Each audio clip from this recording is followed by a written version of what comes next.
Welcome to our YouTube channel Sai Edu Pharma. आइए हम फिर से चलें डीएसटी की ऑनलाइन वेबसाइट पर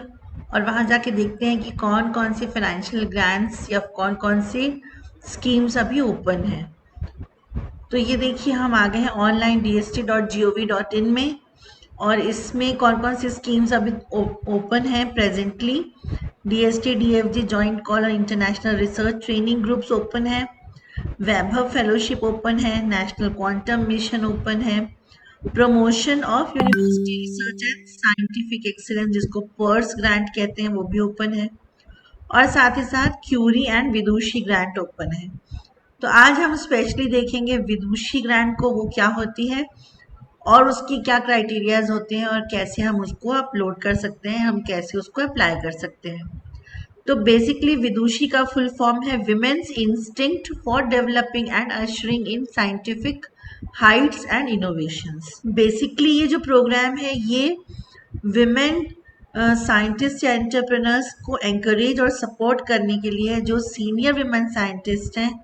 जो कि inter disciplinary areas of science and technology में वर्क करना चाहते हैं, उनको ये ग्रांट या ये प्रोग्राम जो है वो सपोर्ट करता है। और स्पेशली सीनियर है मतलब कि उनको कुछ ही समय बचा है रिटायरमेंट के लिए, और साथ ही साथ अगर ये किसी परमानेंट पोजीशन में नहीं है लेकिन एक्टिव रिसर्चर्स हैं तो उनको ये ग्रांट मिलेगी। मैक्सिमम एज लिमिट है इसकी 62 ईयर्स। तो ये इसका फॉर्मेट है, इसको आप ओपन करेंगे तो यहाँ पर लिखा हुआ आएगा research in basic and applied sciences. आपको सब्जेक्ट कोड में टिक करना है। सब्जेक्ट कोड देखिए यहाँ पर 6 सब्जेक्ट कोड्स दिए हुए हैं।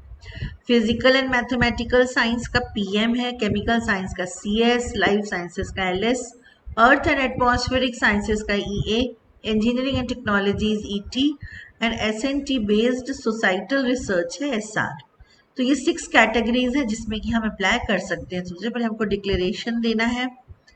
कि अगर हमको ये मिल गया तो हम इसकी जो फेलोशिप के रूल्स और कंडीशंस हैं उसको हम मानेंगे। अब आते हैं इसका फॉर्मेट। तो पहले जनरल इंफॉर्मेशन है सेक्शन ए में, जिसमें कि आपको अपने पर्सनल डिटेल्स डालने हैं पहले, फिर आपको अपने एजुकेशनल डिटेल्स या एकेडमिक रिकॉर्ड डालना है फ्रॉम ग्रेजुएशन ऑनवर्ड्स, फिर जो आपकी पीएचडी थीसिस थी उसके बारे में डालना है, कितने पब्लिकेशंस आपके हुए पीएचडी की थीसिस से, फिर आप परमानेंट एम्प्लॉय है कि नहीं है, और अगर है तो आपका जो रिटायरमेंट या डेट ऑफ सुपर एनुएशन क्या है। इसके बाद एम्प्लॉयमेंट डिटेल्स हैं, फिर आर&डी प्रोजेक्ट्स आपने कौन कौन से हैंडल किए हैं, देन 10 बेस्ट आपको पब्लिकेशंस के बारे में बताना है, पेटेंट है, स्कॉलरशिप्स, मेडल्स, फेलोशिप है,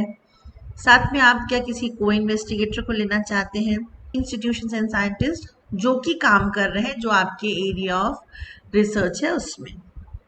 फिर इसमें ये है कि क्या आप आर&डी प्रोजेक्ट्स किसी और स्कीम में भी कर रहे हैं, अगर है तो फिर आपको डिटेल्स बताना है।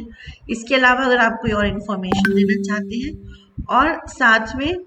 पीआई और को पीआई का लास्ट 5 इयर्स की पब्लिकेशन डिटेल्स में मांगा गया है। सेक्शन बी जो है इसमें आप जो प्रोजेक्ट अप्लाई कर रहे हैं उसके डिटेल्स हैं, आपको टाइटल देना है, सब्जेक्ट एरिया मतलब जो सब्जेक्ट कोड ऊपर था 1 से 6 उसमें किस एरिया में आप जाना चाह रहे हैं, सब उसका सब एरिया है क्या, टोटल कॉस्ट आप कितना अप्लाई कर रहे हैं, summary of the proposal with in 500 words, फिर आपका वर्क की नॉवेल्टी क्या है, ऑब्जेक्टिव्स,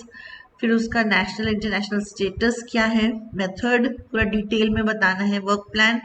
टाइमलाइन के साथ आपको प्रॉपरली लिखना है। अगर आपका 3 ईयर का प्रोजेक्ट है तो आपको किस तरीके से आप उसको आप मंथली कर सकते हैं, 6 मंथली कर सकते हैं, एक्सपेक्टेड डिलीवरेबल्स या वर्क आउटकम क्या है, साइंटिफिक भी और सोसाइटल भी, मतलब सोसाइटी के लिए आपका वर्क कैसे बेनिफिशियल है,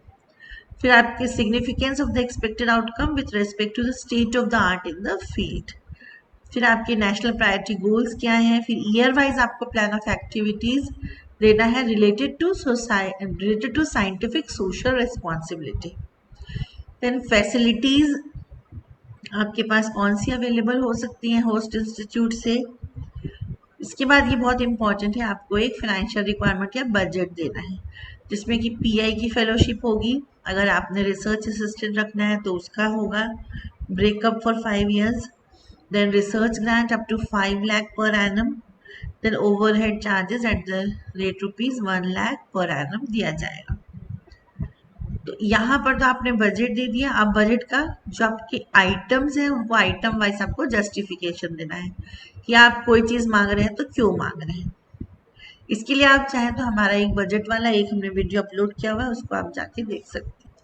फिर डिटेल्स ऑफ रिसर्च फंडिंग आपको अगर अप्लाई मिली है तो पहले कौन सी रिसीव्ड है वो भी यहाँ पर देनी है, और फिर सर्टिफिकेट फ्रॉम द इन्वेस्टिगेटर है,